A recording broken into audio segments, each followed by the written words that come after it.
Oki, Nagana go Meko Chase Maki. My name is Michelle Robinson, and I use she and her pronouns. Today is November 20th, and it is the Trans Day of Remembrance. And I am really lucky to have a friend on. So I'm going to start by acknowledging the land that we're on. Native Calgarian is being recorded on the lands of the Niitsitapi, which is the Blackfoot Confederacy. The South Blackfeet are on the south part of the U.S.-Canadian border are the Blackfeet Nation, and then north of the border is the Siksika, Gunai, and Bagani of the Confederacy. These lands are Treaty 7, signed September 22nd, 1877, with signatures that include the Blackfoot Confederacy, the Stoney Nakoda, Wesley Chiniki Bearspaw Nations, and the Dene from Tsuut'ina. I acknowledge all First Nation, Métis, Inuit, status and non-status across Turtle Island as the keepers of these lands. All non-Indigenous are treaty partners with the government signing on your behalf.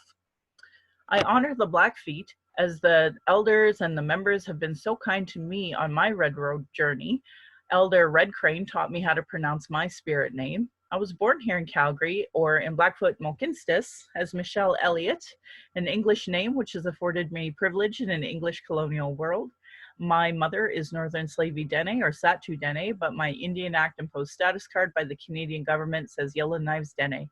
My father is so Canadian that I am the daughter of the Mayflower and a daughter of the American Revolution while having an Indian Act imposed status card. I acknowledge my Dene lineage and that I was born in Calgary, but my family is not part of the Treaty 7 signatories. My Dene lineage roots me in the land of the Hare people, also called the Great Bear Lake people in Treaty 11. I'm a native to Turtle Island, and my Dene nation is a visitor to this area of Clinchotine Indahe in Satu Dene, meaning many horse town, named after the Calgary Stampede. Land acknowledgements are critical to creating a safer space for Indigenous, as well as honoring the host as the guest, and acknowledging your role as a treaty partner. My humblest apologies to the Blackfoot elders and language keepers as I try to learn proper pronunciation. Any mistakes or misinterpretations will be on me. I encourage questions so that misunderstandings can be cleared up as soon as possible. I do not speak on behalf of all Indigenous, but I share what I know as I walk down the Red Road.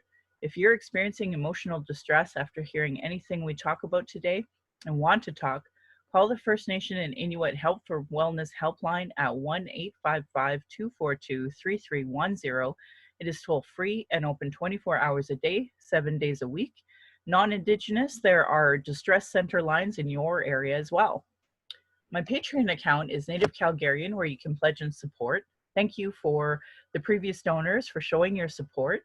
If you value listening and can afford to give, thank you. To those that cannot afford to give but listen in, I'd love to hear from you at Native Calgary or at nativeyyc@gmail.com.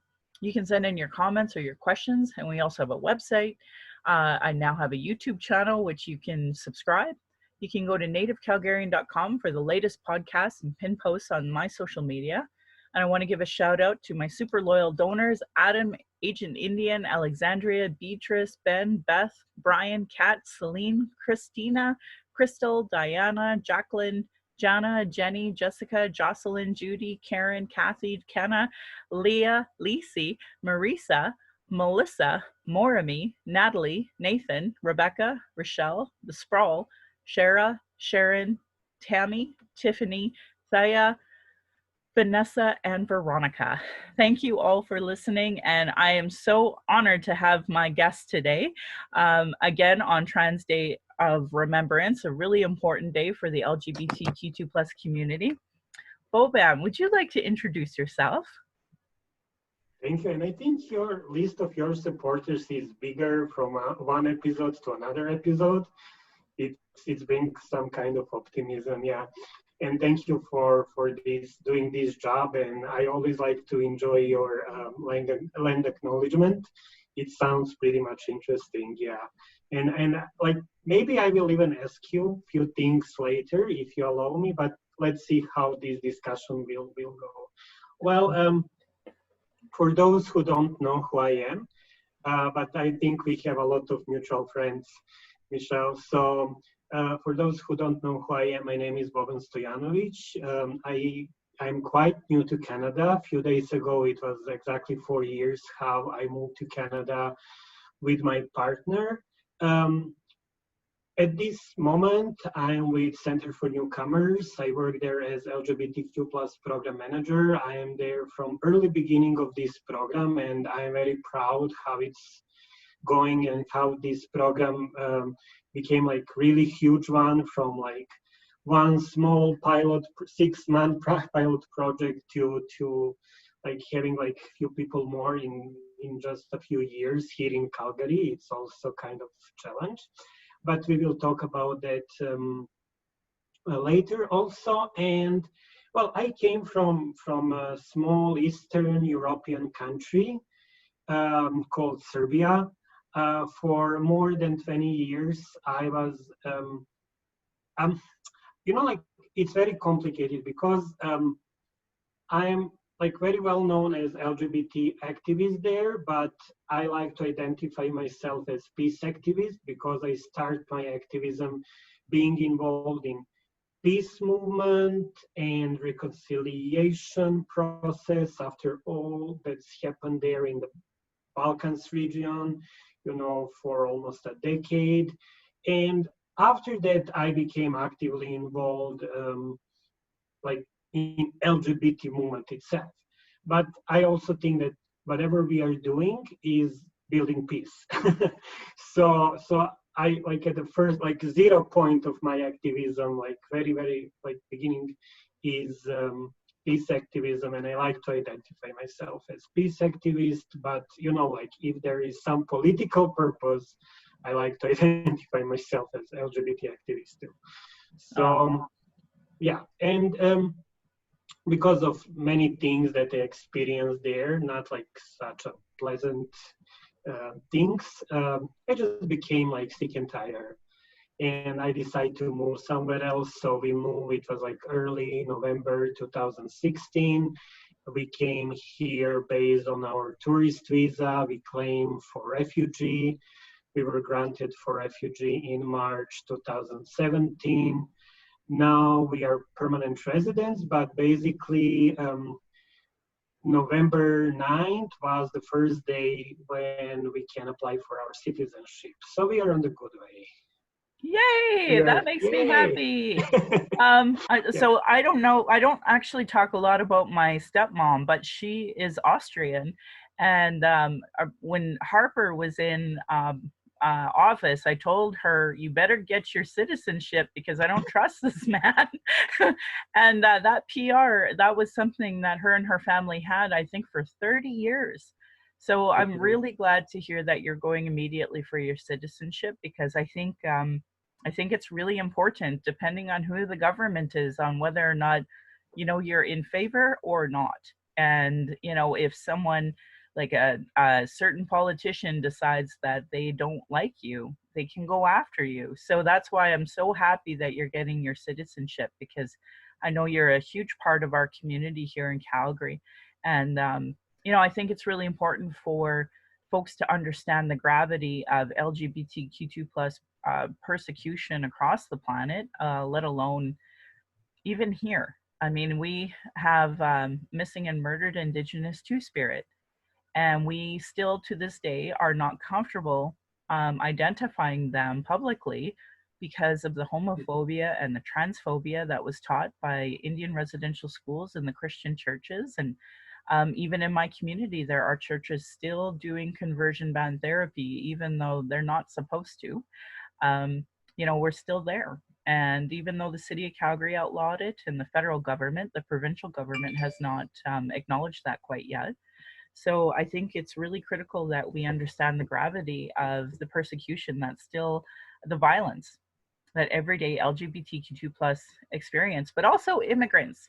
One of our past candidates was from Croatia, and I seen her and her family talk about the immigrant experience here in our area, and how there's racism or bias and all sorts of things. And Ed Stelmach, our previous Ukrainian premier, apparently experienced a lot of bias against him and discrimination, because I guess he wasn't white enough. Yeah, so I guess what has it been like coming to Canada, the transition to Canada? Well, it's an interesting process, like I was, I will give you a little bit of my like background and what's happened there. So, uh, I was born and I lived like for a certain time in country called Yugoslavia. It was like really, really huge country. And it was something like Canada, like different kind of province. We call them republics, but whatever. There was some kind of autonomy of each part of that huge country. And after that, with some political issues and rising of nationalism and different kind of, ethnic hate, we had a few wars in let's say like 10 years approximately. They were like really bloody. They were not like so like long one, but like really, really bloody one.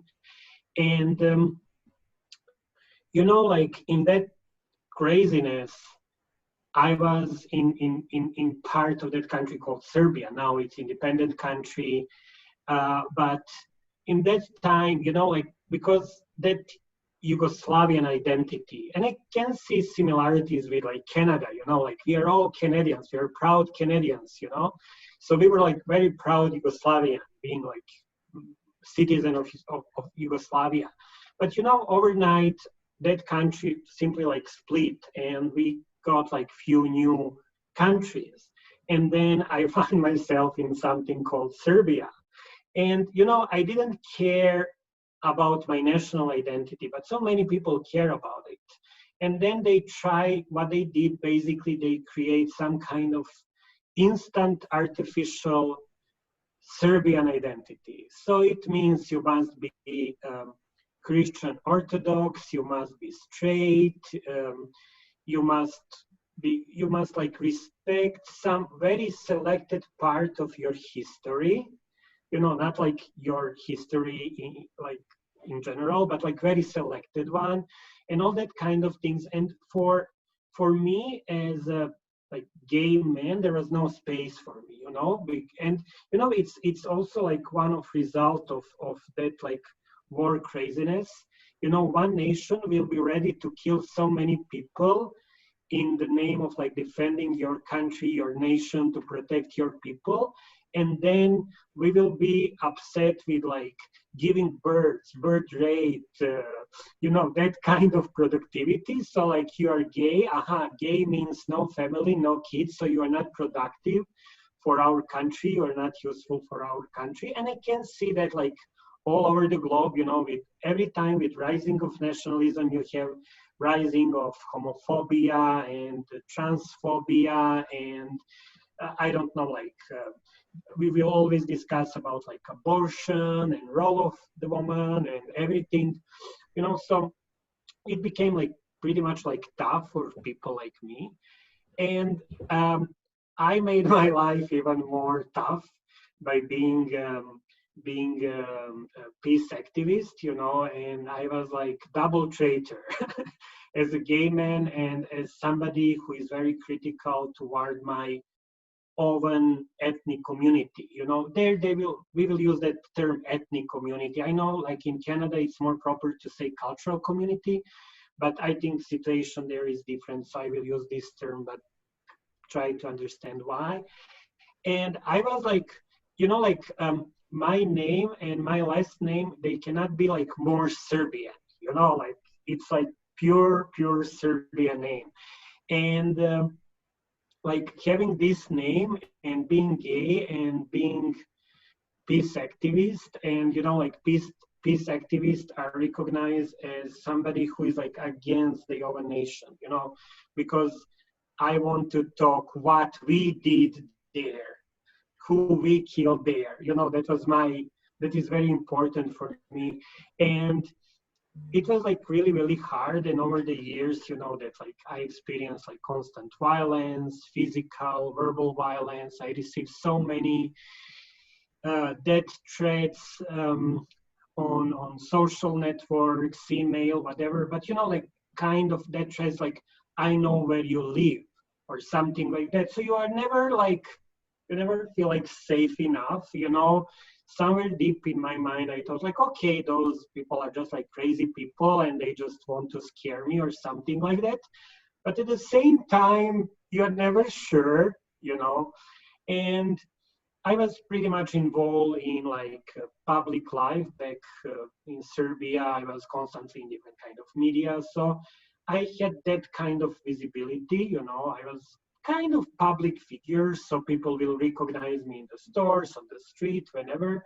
So you know, with bringing all that together, I didn't feel so much safe. And then in um, and you know, like my visibility extremely rise by organizing Pride and being a very active member of Pride committee back home in Belgrade. For those who maybe are not familiar, Belgrade is capital of Serbia, and it like it was maybe like 3 weeks before Pride was appointed that year, 2016. And by chance, I know like Belgrade was the first city where Pride is organized in September, and then I moved to Calgary, and Pride is organized in September too. Yeah, I So know. like We're Pride, just a little against the grain there, aren't we, with June? So, Pride in September, Pride is my destiny, Michelle. yeah. And then you know, like it was like day like any other day, and I went to bank to do some things, and on my way back to the office, I met two guys, and they start first to verbally abuse me, and they start to like physically abuse me. You know, they punch me in my head and my shoulder, and you know, like it was not the first time, and honestly, I was not like shocked by that because you know, like it's happened like so many times, but it's happened in a very tiny street, like tiny street but very busy street, and there were like approximately 10 people, so they stand in a circle like bystanders, and nobody reacts, and that's what scares me. You know, nobody say like, hey guys, what you're doing, or like we will call police, you know, something, just no, they just observe. And that was like really like shocking experience, because you know, like okay, some idiots are always there, you know, like I'm aware of that, but like nobody didn't react. And after that, you know, it was also some we had like new government at that time. It's like complicated story, it's not like so important to go into details, but you know, few days after I was able to escape, and I called police, and you know, like somehow I survived, as you can see. But after a few days, I got call from police, and they called me like to invite those two guys based on some cameras shooting, you know, from some stores around, and that pictures was like so clear, like for your ID card, you can like easily recognize who are those people. And they asked me like, can you recognize your like attackers? And I say, yeah, this one and this one. And the guy in the police, kind of police officer, told me, yeah, but unfortunately those pictures are blurred. And I was like, no, they're not. And he said like, no, they're blurred, we cannot recognize them, we cannot identify them with these pictures. And I was like, are you kidding me? You know, because they were like so obviously Obvious. clear. Yeah. And he said, no, I'm so sorry, we can't do anything, you know. And after that, like few days after, we had a meeting with in Serbia, we had minister for EU, for European Union integration, because Serbia is not part of European Union. And we have that ministry. And, you know, like we organized meeting, and there were like in her office, and there were like Pride committee and few photographers. So, you know, like we enter in the room, we shake hands for like a minute, just for them to take pictures. And it was like routine kind of thing, you know, like nothing new. And that is how things work in that like world. And during that like shaking, she told me, you have to be quiet.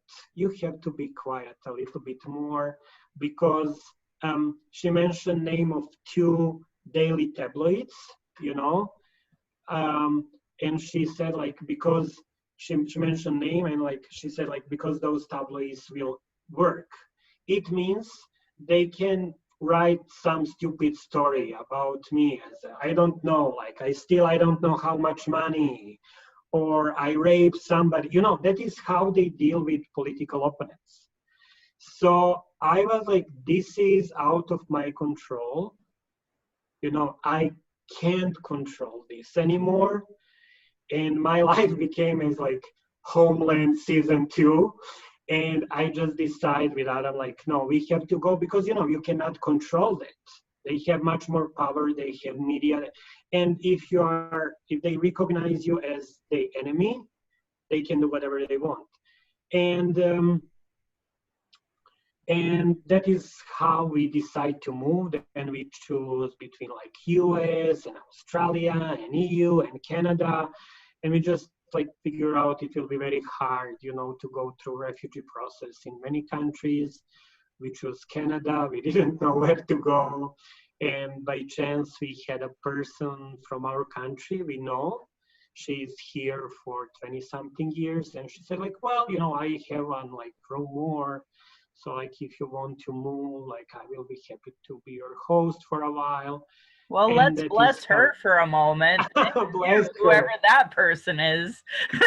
Yeah. So that is how it, and you know, like it was like early morning according Serbian time. And then I just typed Calgary in YouTube, and the first video that showed up was like 40 minutes. Somebody just like drive, like I think it's like northwest, and like nothing, you know, just like driving like for 40 minutes. And I just saw like few squirrels, and I was like, well, maybe I have to be there. I don't know. You know, I didn't saw like so much. I know about Calgary very like generally, but that is how we moved here. And yeah. Well, I'm really glad that you moved here. Let me tell you. I think that you know, it's so funny to hear an outsider's point of view of what Calgary looks like, and that. Do you remember the first time you kind of heard about the Indigenous perspective of Calgary?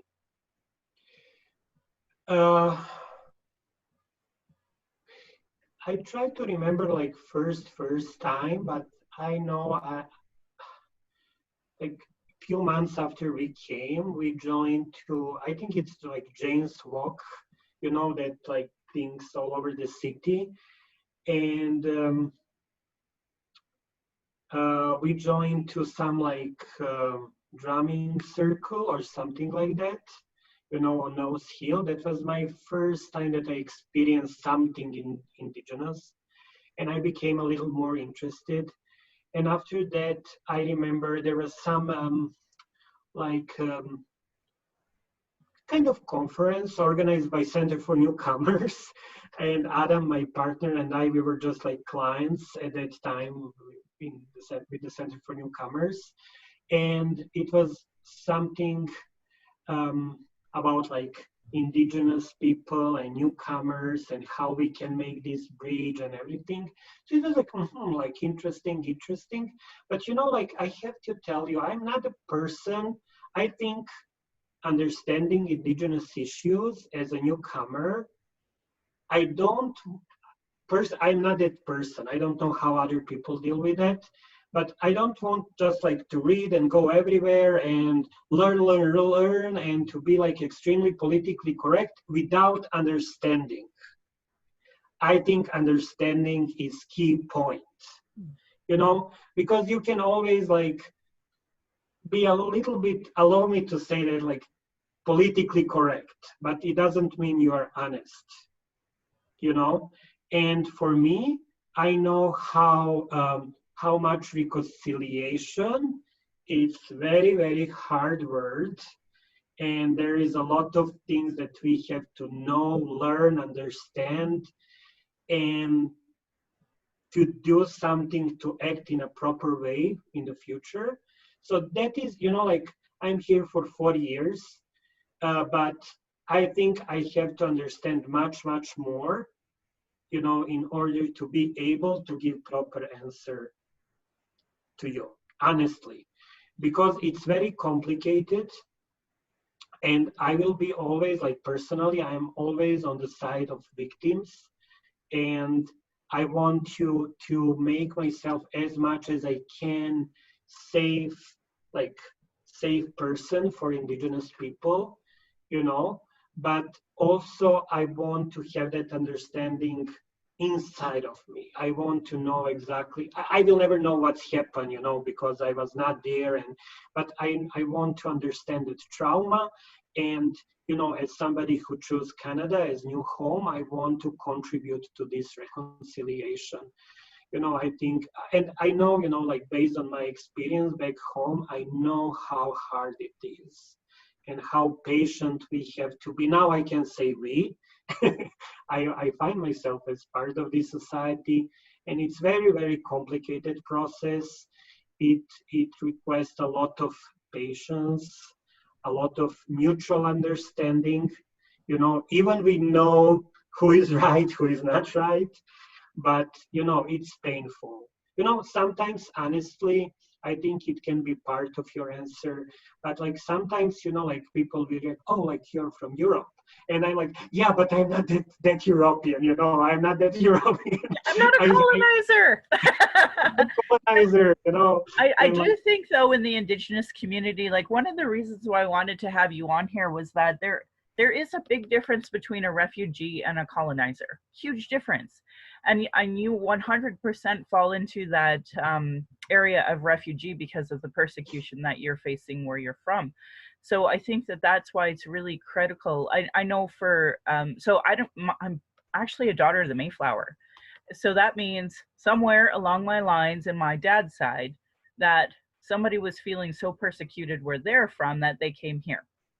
Unfortunately, I think they were used as a tool of oppression to spread smallpox and all sorts of awful diseases. And they came with their colonizer mind, not knowing that they needed to, that there was a different way, right? And they couldn't even live their life where they were from, which is really ironic because, I mean, that's exactly their lifestyle back there. But, I was born and raised here. And as someone who was born and raised here, I grew up in a white family and society in Sylvan Lake. And at that time, there was only, 2,000 people, but there were already 8 Christian churches. You had your Jehovah Witnesses, your Mormons, your Catholics, like all of these different types of churches. And it's so ironic because the propaganda against Indigenous people that have been here for centuries, they always talk about, oh, those people, they can't even agree on anything. And I always kind of laugh. I'm like, you guys couldn't even agree on your Christianity enough that you had to have 8 churches in a town of 2,000 people. So you just shut it, But that bigger picture of you being a refugee is somebody that I think that my ancestors would have welcomed, because in order for you to leave your ancestral land to come to a place like this, things have to be going down in a pretty bad way. And I'm not going to lie, I've thought about leaving Canada and going to other places where they're not persecuting Indigenous people. But that's pretty hard because that's a pretty global thing. At least in Germany, they give you a free education. So post-secondary, I mean, not all Indigenous get post-secondary education here, right? So, and that was something I've always wanted to do, but I have different things now that I have a little girl, and I want to make sure that I raise her the best way I can, and hopefully decolonized in the best way we can. But I never want her to, not welcome a refugee. I never want her to feel that she has some superiority over anyone. I think that Indigenous people always fighting for equality, that's the key, not superiority. And to this day, I hear elders say, well, we still welcome the settlers.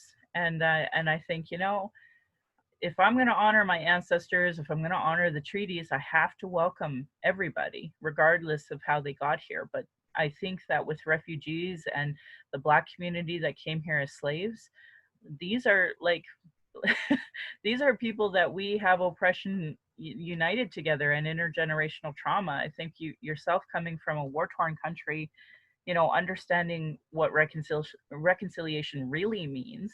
I think those are really important things for Canadians to hear and understand. Like, this is a man who comes from a war-torn country, and he understands, um, being patient, the bigger work of understanding. And I hear Canadians say, I'm tired of talking about Indigenous issues. I find that really, well, it's hurtful and insulting, but what is it like for you as a newcomer to come to Canada and hear that? Hear the kind of fighting that happens between Canadians and Indigenous. What's that like for you? Well, in certain level, it was very like traumatic, learning about like boarding schools and everything that's happened, and the whole like strategy of colonization, and like, to me, I know there is a lot of like fight about his work. Um, oh my God, his name just like this visual artist from Toronto. Oh my God, his exhibition was here too. Yeah, Kent Monkman. I know who you're. Kent Monkman. Yep. Oh my God, I had that name and just like, and I was on that exhibition, and it's like it's like very like attractive, and like I can correspond with that like um, Western European like aesthetic of his image, and I was like, really, like, really.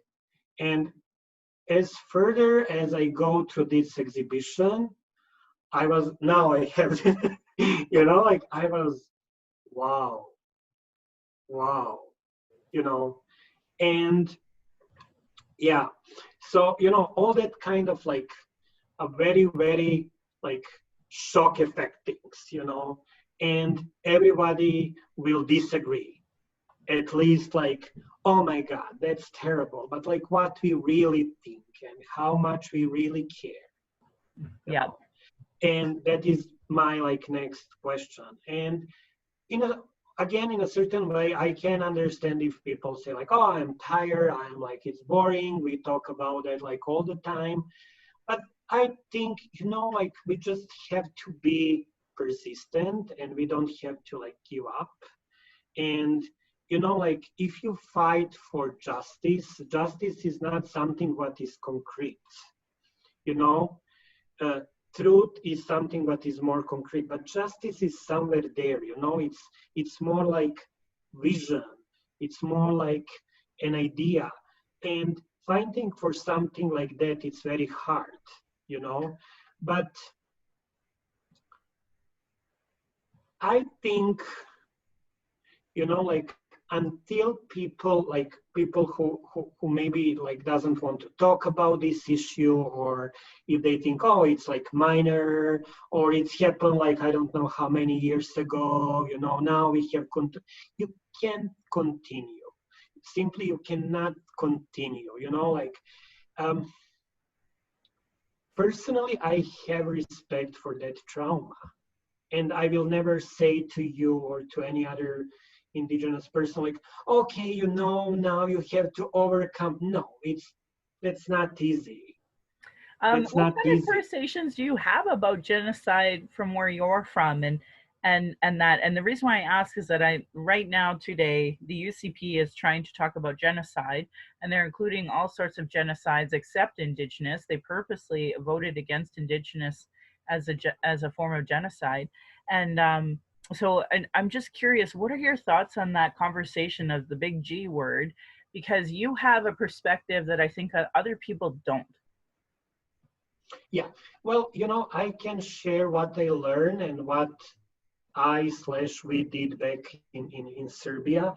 So, among many other crimes committed in my name, like, some people had idea to protect me in another country by killing people in another country, in the name of like protecting me and my family, and I don't know autonomy of our country, whatever.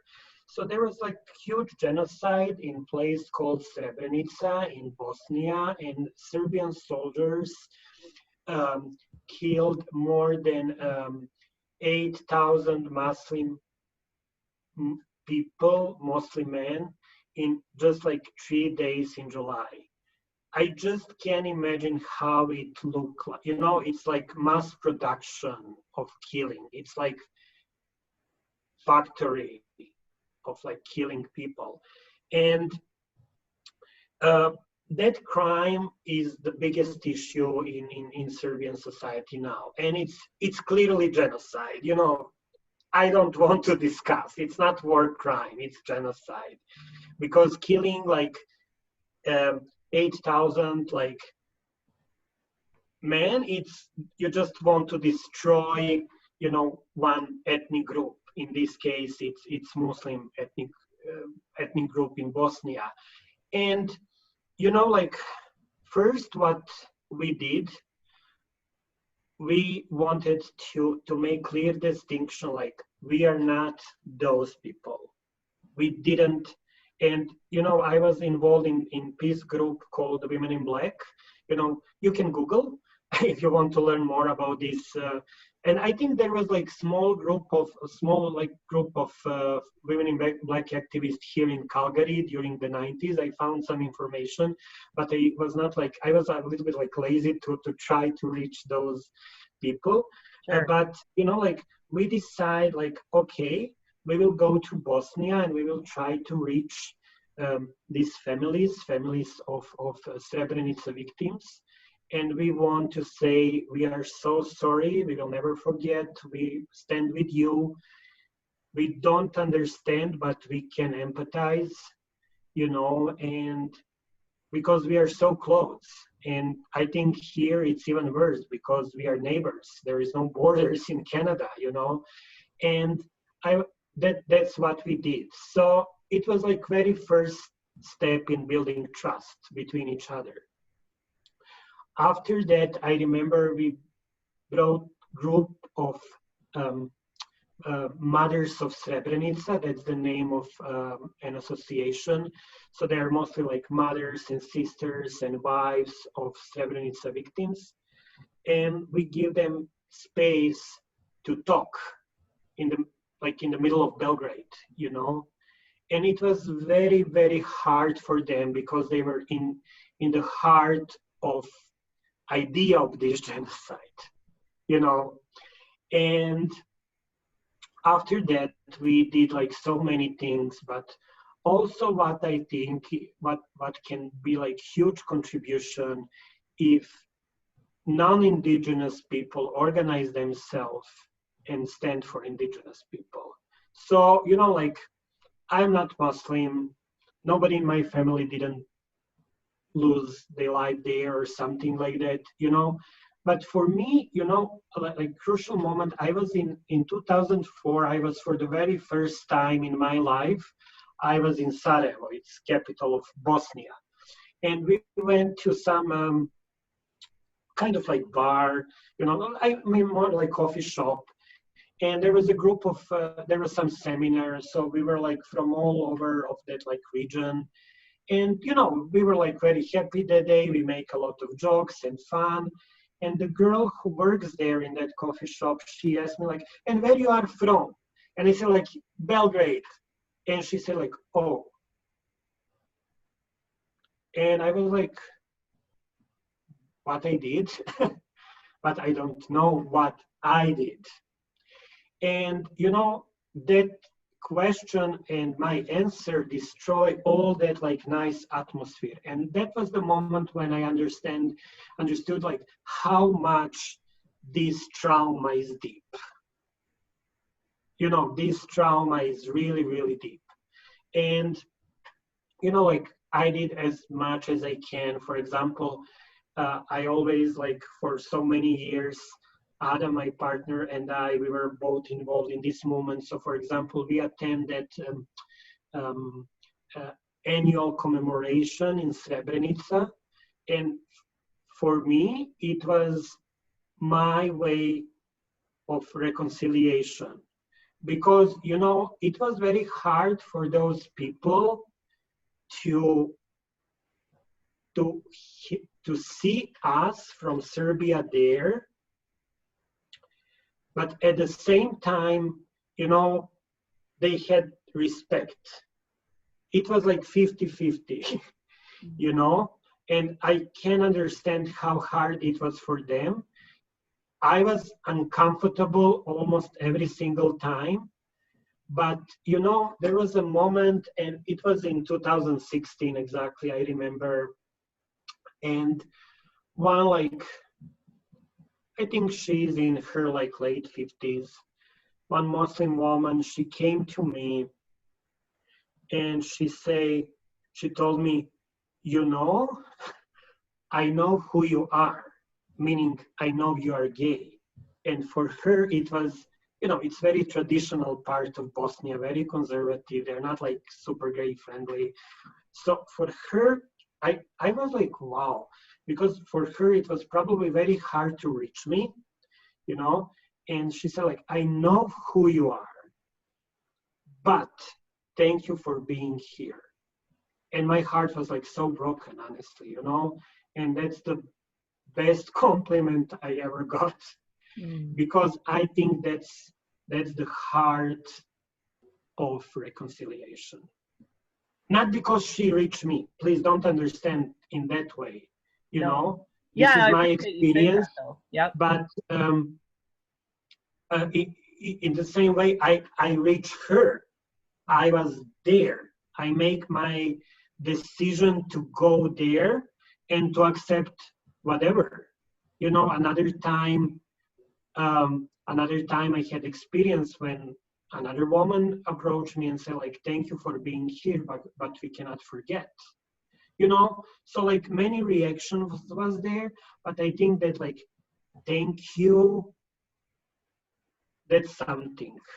You know, it's mutual respect. And like, I think if indigenous people um, recognize like honest um, regret for what some other people did in some other times, I think it will be very important point for collective healing of this nation. You know, because honestly, I think people who deny what's happened, they're not, they don't feel so good. They feel hurt. They feel, you know, why they're like, why you don't want to talk about this? What is painful there? Why you deny this? You know, okay, you want to talk about like poor kids in Suriname or something like that, but you don't want to talk about your neighbors. What is so hard for you there? As I told you, in my personal opinion, I have to learn more to be able to be maybe more involved and to discuss, and hopefully, you know, like I will stay here and there is enough time to do that. But at the same time, like if you want to, like if why you deny? What is so provocative there? Where do you feel hurt? You know, what will be taken from you? Who attack you? Who like, I don't know, is it like proper translation, but like who shake your cage? Do you know what I mean? Like what's going on there? And you know, like that is why patience is really, really important. Mm-hmm. You know? Yeah, it's interesting because we have. So I was born and raised here in Alberta, and in Caroline they had not just Holocaust denying, but they had neo-Nazi rallies, and they did, of course, deny the Holocaust. We had a teacher in Eckville who denied the Holocaust, and to this day we have all these Canadians that deny the genocide against Indigenous people. And I was just on the phone with my elected MLA. I ran against him, and he's putting forward a bill about genocide. And when I talked to him about purposely, excluding Indigenous people, he went all over the map about how this needs to be internationally recognized, how the federal government needs to do more. And I reminded him, I'm like, you recognize that your premier was a part of the federal government at the time and chose not to recognize it as genocide. And backpedal, talk all over the place, accept his responsibility. And I said to him, you know, like literally you have people in your riding that have been killed recently, and you are denying us that term of genocide. And you're not working towards unpacking that. And you are part of contributing to the continuous genocide by not acknowledging it. And he went all over the map and wouldn't come back to it. And it's really interesting because him as a new immigrant trying to talk to me as an indigenous person, someone who ran against him, you know, he's kept talking, well, consider you a friend and such. And, you know, if you want to write an email, I said, if I write you an email, I'm going to send you an invoice, because this is the education that you should be getting and that you should know. And he's like, no, no, no, I'll take your advice as a friend. So willful denial is 100% a real reality today. And I'm trying to figure out, and that was part of the reason why I was thinking about going to post-secondary in Germany, is that they've really unpacked the concept of genocide in order to have every single German talk about, you know, the issue of genocide and how easy it is to go there. To this day, like you were talking a bit about the media that comes after you when you're back home, and I think of the propaganda, the copaganda, I call it here, where we talk about the positivity of the RCMP and the positivity of, you know, an Edmonton police officer pushing someone in a wheelchair across the street, or, you know, a Calgary cop buying an ice cream for a black kid. You know, it's that propaganda, so that when they can justify when they shoot and murder my people or another black person, or arrest them or beat the crap out of them, you know. And it just annoys me that, you know, it's so painfully obvious to you as a person who's been on the receiving end of their persecution, and yet Canadians are so blind, willfully blind. But then it's back to the conversation you were having about genocide denial, and, you know, what is happening in them that they would be so willing to deny it. And it's so obvious to me, and I think that was kind of the impetus of bringing you on here, was to see that, you know, you're a new immigrant, you're a newcomer to Canada, and you see this because you understand what genocide is from where you're from and what real persecution is. And yet Canadians seem so willfully blind here, and purposely, you know, propagate denialism. And we actually have so much, you know, activity on social media, the dark web as well, about, you know, denying genocide globally. And it bothers me that people are so protected here, and I don't know what to do about it. So that's why I wanted to go to Germany. How do we undo this? But you know, you have, for example, in Germany, the city of Dresden really struggled at the end of the Second World War, and it was almost like the whole city was destroyed, you know, by like British and US and other European countries' armies. And they have like really strong Nazi movement there, which is quite of absurd, you know. What I appreciate with German policy on genocide now is they bring a lot of awareness whenever they could, like educational institution, cultural institution, and like maybe not at this point with this COVID, you know, but I remember every time I was in Berlin, and Berlin is very like cultural city, and so many like galleries and events are there. And then if you go to that, you know, like what's happened in Berlin and like, I don't know, exhibitions or something, like you will always find like plenty of things like related to Second World War, to genocide, to Holocaust, you know. So we just have to be persistent. And what I learned from many activists from all over the world, people that I trust, like authentic activists, not just like Starbucks activists, but what I learned from them, being present is very important, you know. And I learned that first time I heard that from my Bosnian friend, you know, like she's like very like strong feminist and fighter. And she said, you know, once I'm in the government on some meeting or whatever, they have to deal with me. you know, they have to deal with me. And basically that was my practice back home.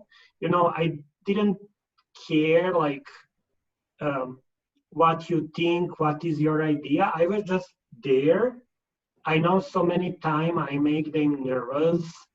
So many times I put very complicated question like why? What do you think? You know, nothing more, nothing less. Okay, you said something, and then I was like, what does it mean? Yep. What does it mean? Is Yep. it just like a phrase? You know, like I Yep. can say, oh my God, Michelle, reconciliation is so important. It's so important. But what does it mean to me? Yes. Especially if I have power, Yes. if I can create some public opinion Yep. or something like that. Yep. You know, so even, you know, with everything that's happened this summer, you know, with Black Lives Matter movement and, you know, all that like craziness, you know, like people were like, read, listen. And then, you know, like my Instagram was full with like fancy pictures of, oh, I'm reading this, you know, I'm reading this, and like nice selfie. No, no, no, no. It's not about your selfie. I don't care about your selfie with like white fragility book or something like that. Yep. I want you to understand what we're talking about. You know what? You It's know, and interesting to hear you say that because we had this summer of Black Lives Matter, and supposedly so many people were woke. But then when it came to every October 4th, we honor our missing and murdered Indigenous women. It was the same people who came, not new people, not a whole bunch of new folks that were like, yeah, we're in solidarity, you know. And I mean, trying to be more, you know, okay, well maybe COVID-19, but at the end of the day, I run a book club. I'm talking about, you know, missing children and unmarked burial sites. Like that's tangible reconciliation work that non-Indigenous people can do. And they're not mhm. stepping up. They're not doing that work. It's like tangible because I get a lot of folks who are like, yeah, but what can I really do? Because when I say, can you read? Can you understand Indigenous issues? You can see they just want to leapfrog over that, and I don't love that, but whatever. If they're going to leapfrog, they're going to leapfrog. But at least working on these monuments, like you and I know, they're a minimum $10,000 investment to get a monument. We have thousands that we need to put all across the country. Tangible work that, you know, Mm. so-called, you know, allies can do. I have a hard time with that term because if you're willing to not recognize you need to learn and do education before you're helping, then, you know, what kind of ally are you? But if you're just a leapfrogger, at least that's something tangible, you know, to do. And yet they're not stepping up. So how do you deal with the fact that, you know, people will come up to you and they might even cry and hold your hand and say, I'm with you, my solidarity is with you, and then they don't show up? At the end of the day, they don't show up, they don't promote, they don't sign things, nothing. They don't do any of that. Like, how do You you, know, like, because I block everybody. Like, you know, I'm just like, whatever. You obviously are not an ally. Block, block, block, block. So I do that all the time because I just don't have time for it anymore. Like, I mean, I have so much emotional labor to give, and it's, you got me once. That's it. Show up. But what are some of the things that you do for like that self care, that acceptance of patience for all of these folks that obviously in their lifetime are not going to get this? Like, how do you deal with that? How do you struggle with that? you know, like instead of having a cup of coffee, I need like a bottle of wine Right? and to open my heart for that like painful discussion. But you know, like um, what I learned is to understand who are people around me, who those people are, and you know, especially with like social networks and all that kind of things. I will call it like human rights in general. You know, whatever is there, whatever we're talking about, like LGBT rights or genocide, of like I don't know, abortion or whatever, or police oppression, whatever we talk about. Um, um, you know, like sometimes it's just like a trend. You know, where is Me Too movement now? And what is my expectation in a few months? BLM oh, you remember last year we went, no, that's not my cup of tea, like it's not like sustainable change. So now, like something is like just like trendy kind of thing. And I remember my very good friend back home, she always said, she was like very well-known European intellectual. I learned so many things from her. And she said like, she was always like very dramatic. We can't allow human rights to become new religion, and like religion in so many ways. And honestly, I didn't join any single event this summer. And it was my like very like conscious and rational decision. And I will let you know why. Because in this process, it was about like very short time for like murder of like George Floyd, and everything's happened very quick. I didn't saw any discussion, and I didn't find like, I'm white. However, I am white, and I don't have right to speak in the name of Black people. I don't have that right.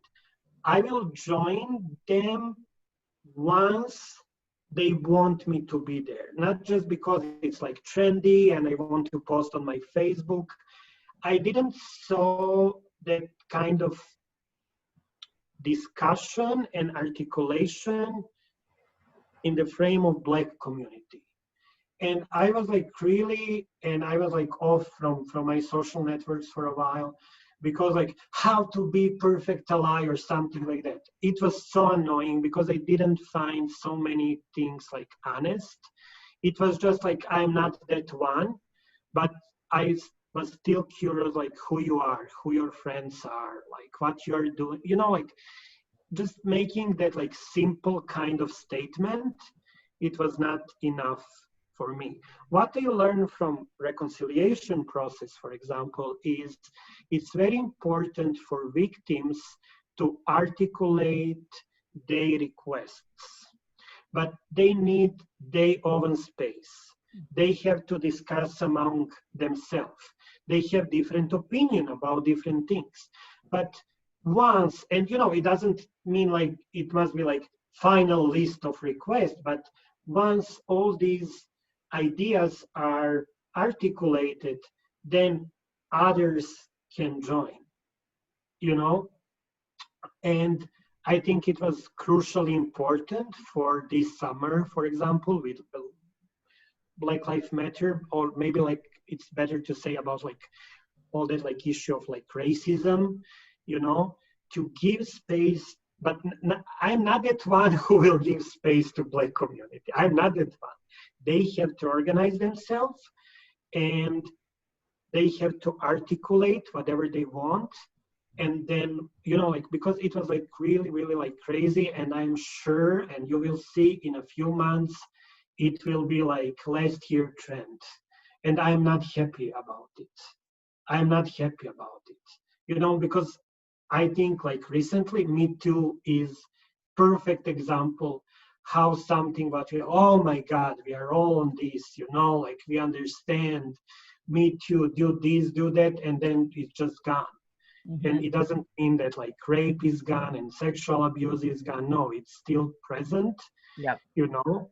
But in a different way. So yeah, I think we just have to be, like careful and honest, and to, like, okay, I don't know enough, and maybe I'm not ready to learn more at this point, and that's fair. Yeah.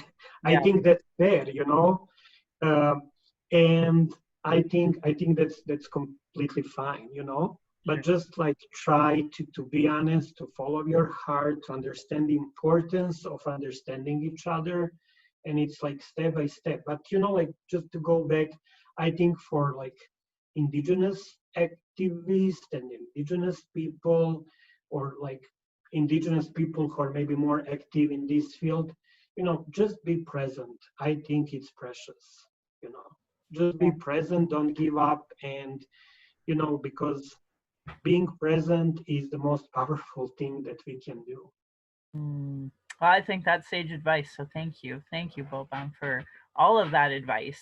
I know we could keep talking, but I know I asked you to be on my show for an hour, and an hour goes by so quick.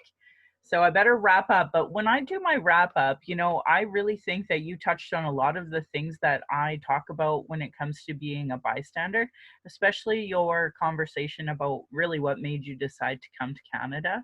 So I'm going to say kind of my final summary, but I just welcome you to, add to whatever it is I'm saying, because I think, again, one of the reasons why I'm so grateful to have you on this show, is that you have that perspective of genocide and reconciliation in a very different light than I think the average Canadian does. So as I talk about these things as a member of the LGBTQ2 plus community, I just want you to feel welcome to, speak on any of the things that I start talking about, because I think, you have a unique way to say it.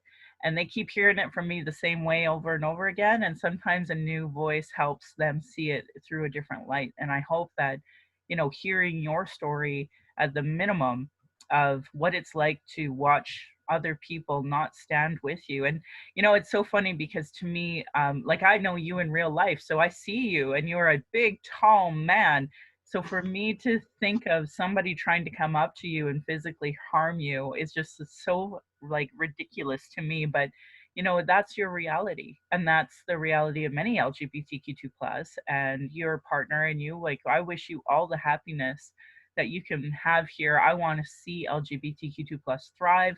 My daughter is identifying in that questioning community right now, and I have two cousins that are transgender. So this day of remembrance matters to me, because there's so many folks that have died in wars that we don't recognize, really, because of their LGBTQ2 plus status. So I just thank you from the bottom of my heart. Know that I'm thinking of you as we talk about these things in that light and that perspective. And I know my people have been persecuted for not being Christian, for not being straight, um, to steal the land because of the dehumanization of us as people. We are murdered regularly here in Canada today. So I hope that as I speak, that that's the lens, and I welcome you in to talk as I speak, so because your perspective matters to me. um Thank you. yeah, you're welcome. Thanks again for being on my show. And if you just allow me, I just want to finish maybe this conversation from my side, like Sure. with one sentence. And, you know, somewhere in the beginning of 2000s, like there was kind of, I don't know, can I call it like slogan or something like that? But when we opened this discussion about like responsibility and justice and genocide and everything, it was like huge issue back in Serbia. But there was kind of like slogan for one campaign, because we use 90s as a synonym for the wartime, because it took like few years during the 90s. So like we will say like wars in the 90s or something like that. And there was a slogan like, where your father was in the 90s. And it was very powerful, because where he was, what he did, he was okay. My father was worker, truck driver. He was in Serbia. I saw him like every single day and blah blah blah. So I know where my father was, but I don't know where my uncle was, because he was in member of paramilitary troop in Bosnia, in Croatia. He joined voluntarily. I don't know what he did, and there is a lot of like trauma now in his life, and a lot of mental health issues. But honestly, I am very reserved, because I don't know where it came from. I don't know where it came from. And, like, I think that is why some Canadians, I don't want to generalize, like all Canadians are reserved about Indigenous, because what your grandfather did. And, so I want to believe they feel some kind of responsibility, you know, and maybe that is the way why they step back or they don't want to talk, because it's very hard but at the same time, it's opportunity for them to create something that is much better and safer future for indigenous people here. You know, I came here like in peace. You know, I am refugee. This is not my like country where I was born, and this is different culture and all that kind of things. But for indigenous people, like for people of color, black people, whoever, you know, I want to be safe place. So like once you're with me, I'm safe. Maybe I will make some mistake. Maybe I will put some question. It's not like maybe like 100% proper. Forgive me, there is no bad intention, but I'm open for conversation. So your podcast is part of that conversation, and thank you so much.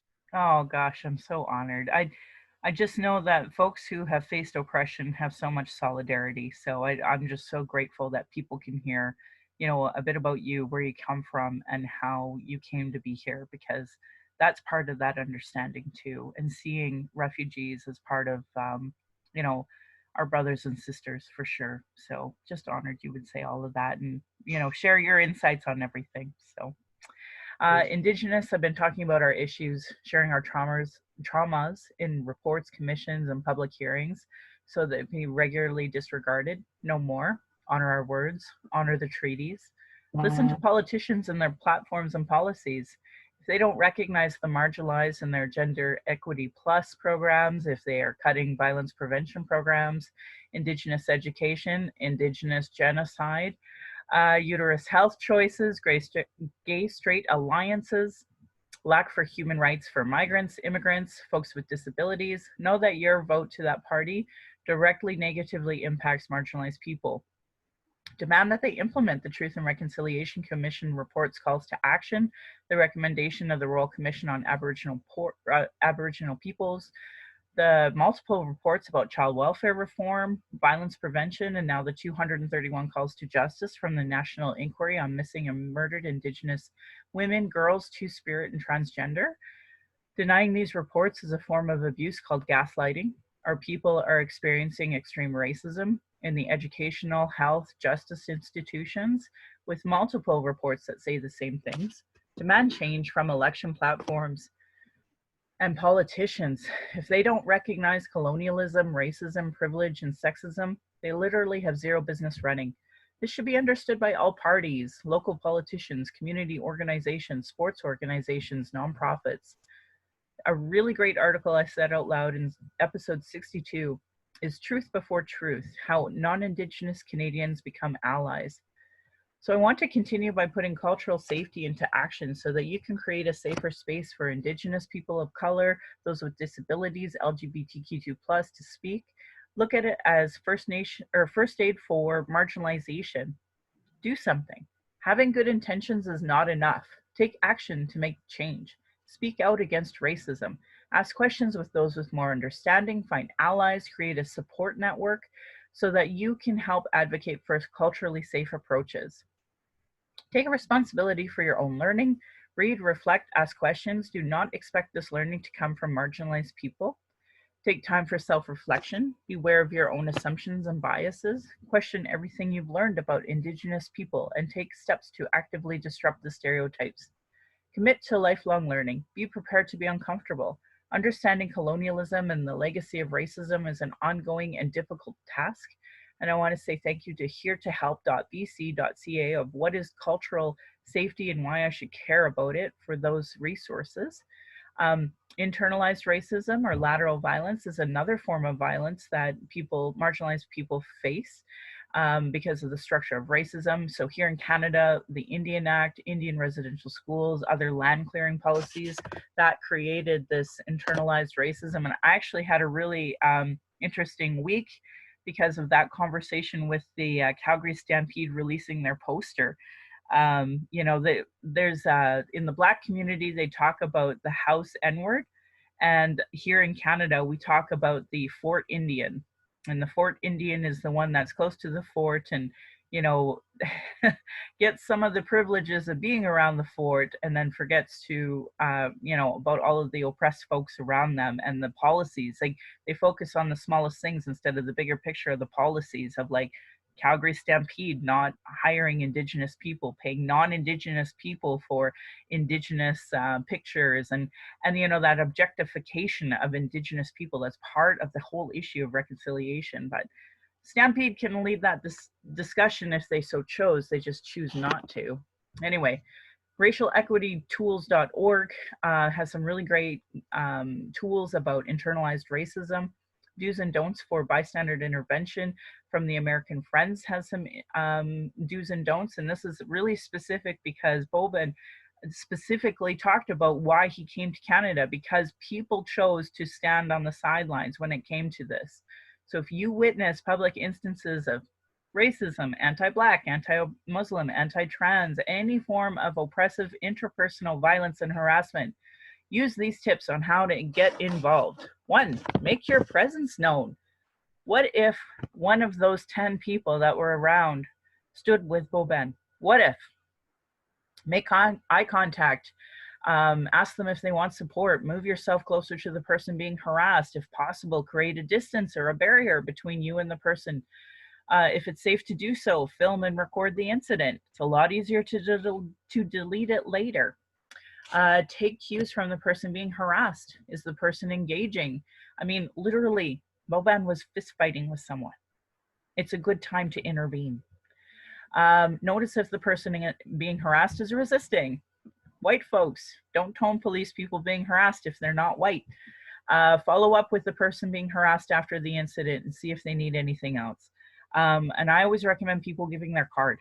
It validates that you witnessed it. If you're too afraid to intervene, you know, if that person can somehow, you know, create a case, then at least you are a witness to, you know, validate that, or at the very least talk about it later. And it's always hurtful and embarrassing when it happens in the moment. And I'm sure Boban has a lot to say on what it feels like. But do keep yourself safe. Assess your surroundings, make a team. If one other person would have stood up with Boban, one other person, there would have been an outnumbered team. Don't call the police. For many communities experiencing harassment right now, the police can cause a greater danger for the person being harassed. Sonny Crazybo in police custody for less than 90 minutes before he was dead. Don't escalate the situation. The goal is to get the person being harassed to safety, not incite further violence from the attacker. And don't do nothing. Silence is dangerous. It communicates approval. It leaves the victim high and dry. If you find yourself too nervous or afraid to speak out, move closer to the person being harassed to communicate your support with your body. Teach your kids about accountability, because these kids are learning it from somewhere. If you're experiencing emotional distress and want to talk, call the First Nation and Inuit Hope for Wellness helpline at 1-855-242-3310. It is toll-free, open 24 hours a day, 7 days a week. I know today, because it's Transgender Day of Remembrance, there are many resources that are out there for those who identify as trans. Violence is my everyday reality, Boban's everyday reality. Every Indigenous generation has faced it. That's why I started this podcast, to speak freely, without interruption, without tone police, without leadership shaming, without gaslighting questions, as many people don't want to hear Indigenous opinion, but sure want to tell us theirs. Usually by people who know nothing about Indigenous, know nothing about colonialism, know nothing about the constant surveillance of Indigenous people, our protests, our vigils, and our rights. Literally, tomorrow is Colton Crowshoe's birthday, and the police helicopter was over our vigil, and the community association wouldn't open their doors to let us use the washroom. This is the type of policing. We had police surrounding us. We were having a vigil in my community for a man. And that's what type of, police surveillance that we had. And I didn't see anybody care about it. Just typical microaggressions, people dealing with internalized racism, people who are gatekeepers that survive off the status quo. And then there are other people who are really in their trauma and need a lot of resources, but there's none available through Alberta Health Services. Internal, external racism is an everyday reality for Indigenous people. Thank you to my ancestors, my granny, my mom, what strength looks like through your example.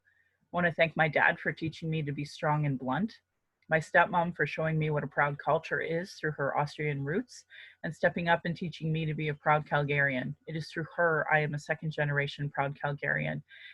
Interesting, you were talking about a little bit about your background as Austrians. So many were like, well, we aren't Germans. You know, like if you're calling an Austrian a German is probably the most insulting thing, and it stems from that World War II as well. Well, it's bigger than that, you know that, but thank you to my husband Darcy for producing and editing this show.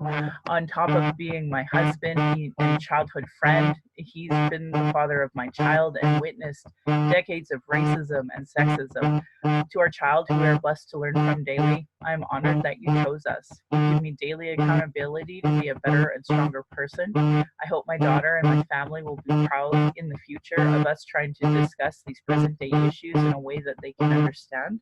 Again, thank you to my Patreon account. It's Native Calgarian, where you can pledge and support. Thank you, Adam, Agent Indian, Alexandria, Beatrice, Ben, Beth, Brian, Kat, Celine, Christina, Crystal, Diana, Jacqueline, Jenny, Jessica, Jocelyn, Judy, Karen, Kathy, Kenna, Leah, Lisi, Marisa, Melissa, Morami, Natalie, Nathan, Rebecca, Rochelle, The Sprawl, Shara, Sharon, Tabby, Tiffany, Thea, Vanessa, and Veronica. Thank you all for signing up. If you did one donation or did many and had to quit for financial reasons, please know I appreciated your support. I value you listening, and if you can afford to give, thank you. But for those who can't afford to give but listen in, I just would love to hear from you at nativeyyc@gmail.com, where you can send in your comments or your questions. You can go to nativecalgarian.com for the latest podcasts and pinned posts, and we are also now on YouTube. And I'm a little behind on my book clubs getting into my podcasts. So I upload them right away on my YouTube, but I don't always get the podcast up right away. So that's why it's important to subscribe to the YouTube if you're a YouTuber. So I just want to end by giving side eye to those Calgary rabbits. You're lucky I'm not Tradish. My beautiful cousin would reply, or you'd be in my dish. Thank you for listening.